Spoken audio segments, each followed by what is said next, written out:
Good afternoon. Happy Friday, everyone. I hope you're enjoying the day. I'm a little sad that it's still a little cloudy and not as warm as they had hoped it is. Maybe we'll see the sun before the end of today. Hope everyone's doing well. Welcome to Story Time. My special guest today is Madeline. You want to wave and say hi?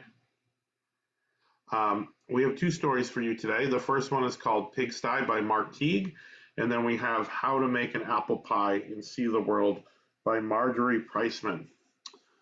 So let's get started. So this is called Pigsty.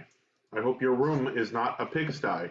If it is, you have plenty of time to clean it up. That could be one of your assignments, parents, for, recess, chores, things like that. Monday afternoon, Wendell Fultz's mother told him to clean his room. It's turning into a pigsty, she said.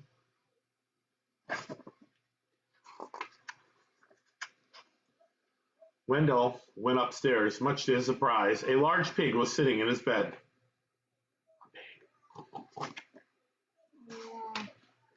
Pardon me, said Wendell. He shoved some toys into his closet, but the pig didn't seem to mind the mess, and Wendell found that he didn't mind the pig either. He decided to take a break.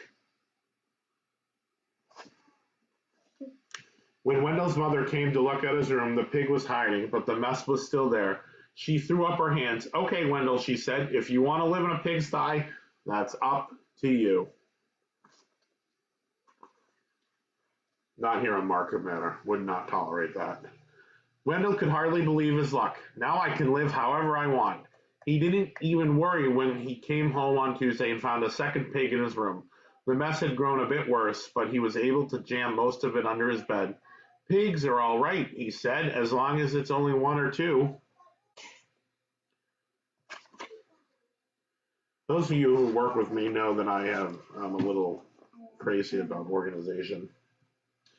In fact, they had a wonderful time. They played Monopoly until late each night and left the pieces lying all over the floor.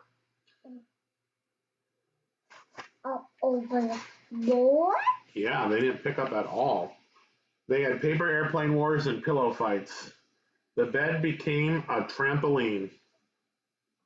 It's like the monkeys jumping on the bed. Silly monkeys.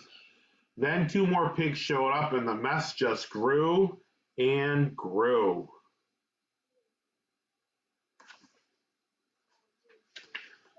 That night when Wendell went to bed, the pigs were lying everywhere. They rolled up in his blankets and hogged his pillows too. Wendell told himself he didn't mind, but then he found hoof prints on his comic books. What? On his comic books? Yeah.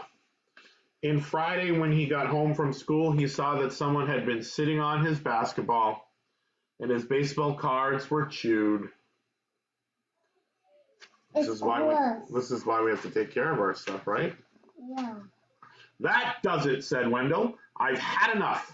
He ran downstairs to tell his mother. Sorry, she said, but your room is your responsibility. She handed him a broom.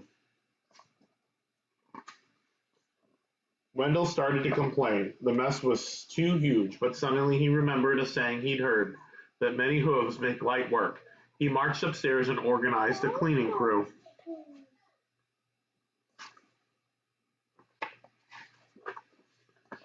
They swept and scoured and polished and scrubbed. Later that afternoon, Wendell inspected his room and announced it clean.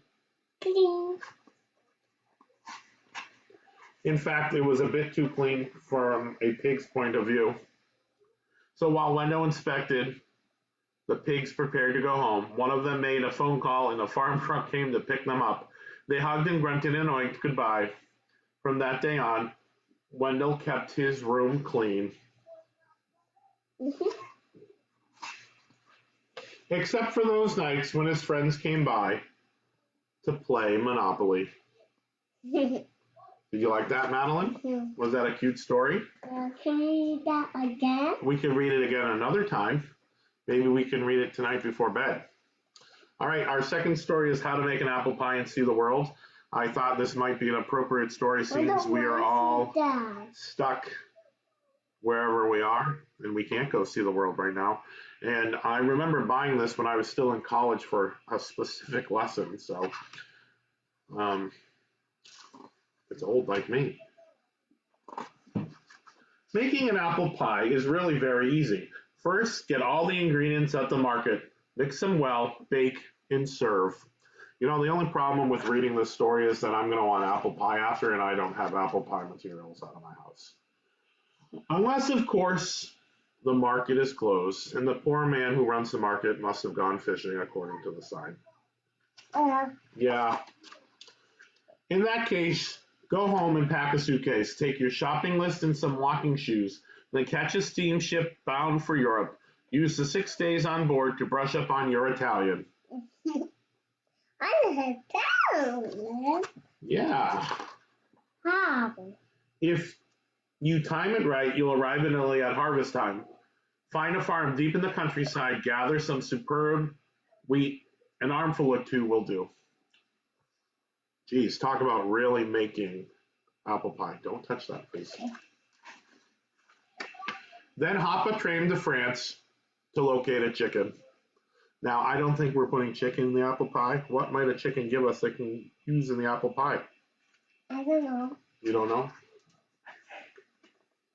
Egg? French chickens lay elegant eggs, and you want only the finest ingredients for your pie.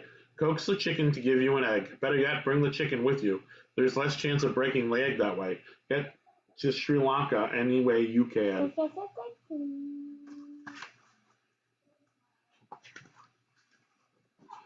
You can't miss it. Sri Lanka is a pear-shaped island in the Indian Ocean. The best cinnamon in the world was there, from bark to the native corundu tree. So go directly to the rainforest, find a corundu tree and peel off some bark.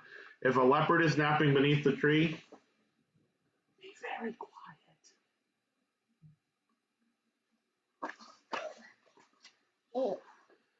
Hitch a ride to England. Make the acquaintance of a cow. You'll know she's an English cow from her good manners and charming accent. Even if you can ask her if you can borrow a cup or two of milk. Even better, just bring the whole cow with you for the freshest possible results. Maybe some hamburger after. I don't know. You want to get down? Stow away on a banana boat headed for Jamaica. On your way, you can pick up some salt. Fill a jar with salty seawater. When the boat docks in Jamaica, walk to the nearest sugar plantation. Introduce yourself to everyone. Tell them about the pie you're making. Then go into the fields and cut a few stalks of sugarcane. Better fly home. You don't want the ingredients to spoil. That's true. You know what goes good with pie? Yeah. Ice cream. Ice cream? Wait a minute. Aren't you forgetting something? What about the apples? Have the pilot drop you off in New Hampshire.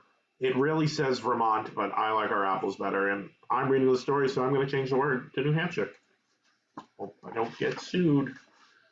You won't have to go far to find an apple orchard. Pick 8 rosy apples from the top of the tree. Give 1 to the chicken, 1 to the cow, and eat 1 yourself. That leaves 5 for the pie. Then hurry home.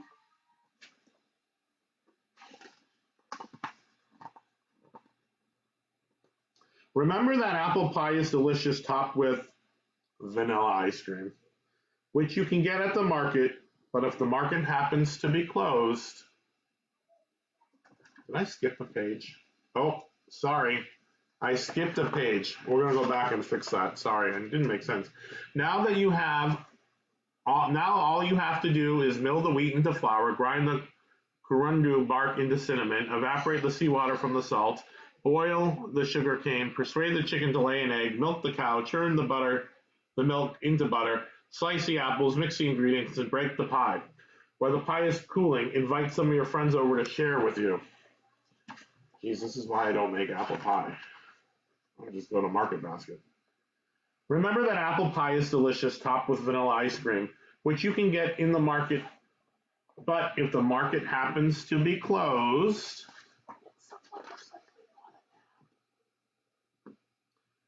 you can eat it plain. That was a fun story. And if you're interested, There is an apple pie recipe in the back, but you'd have to have the ingredients. All right, everyone. Thanks for joining us for story time. I'm not sure if we'll have any on Saturday or Sunday, but if we do, we'll post live here and let you know they're coming ahead of time. I hope you have a great day, and if I don't see you till Monday, have a great weekend, everyone.